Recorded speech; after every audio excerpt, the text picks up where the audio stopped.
Hey, Consuela. As I was reading your post, I was truly moved because I am a youth pastor, and are quite a few young people that I interact with who come from homes just like this, who come from homes where, it's either one parent or it's physically two parents, but only one parent is active, and they do not get an accurate picture of what marriage looks like, or the education with moral principles according to American standards, moral principles about saving yourself for marriage or things of that nature. Throughout time, I'll say that the morals and standards within our country have begun to falter and waver. And I know this because before I started counseling, I was a social studies teacher.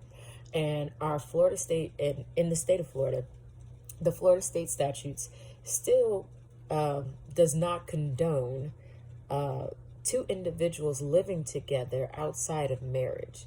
It's just not investigated as it would have been if it were maybe 60, 70 years ago.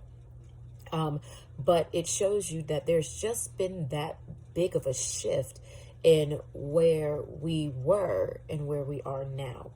I do believe that when counseling individuals who are coming from homes that are, single parent home, or even homes that may be disrupted, not having a parent, or there's the presence of verbal or physical abuse, that there has to be a conversation that is had. There has to be an understanding of the root of these issues. In our Collins text, it tells us that there is a root, even when it comes to most of the sexual issues that we see. There's a root to those issues. It could be a familial problem. It could be that the individual has suffered abuse, rape, anything of that nature, and or even introduced to it at a young age. Just to be a little open here, I had a student I was working with this year, this past school year, and her mother was showing her pornography, and her mother knew that she would masturbate, and that she had an addiction to pornography, to the point to where the mother actually purchased a toy for her daughter, and she was 9 years old.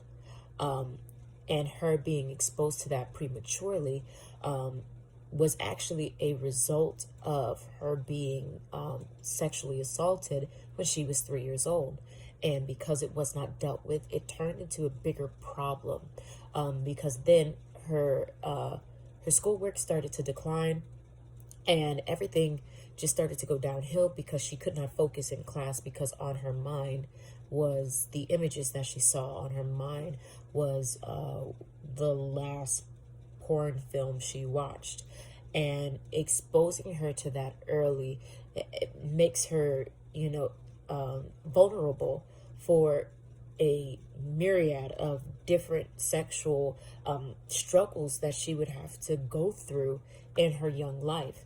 I know the Word of God tells us that that sex was made, and it was made good. And anything that God made, we know God made, and He made it good. But the enemy wants to pervert that, and use it outside of its original intent.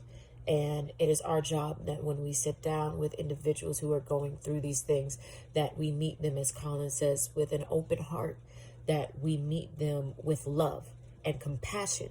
Even though we may not agree with what is happening, we still meet them with love and compassion, no matter what we disagree with.